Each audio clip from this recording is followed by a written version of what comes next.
மனது விண்வெளி விண்வெளி ஏறும்.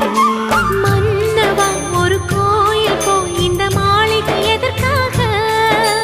தேவியே என் ஜீவனே இந்த ஆலயம் உனக்காக. வானில் ஒரு புயல் மழை வந்தால் அழகே என்னை எங்கனம் காப்பாய். கண்ணே உன்னை என் கண்ணில் வைத்து இமைகள் எனும் கதவுகள் அடைப்பேன். சத்தியமாகுமா? நான் சத்தியம் செய்யவா?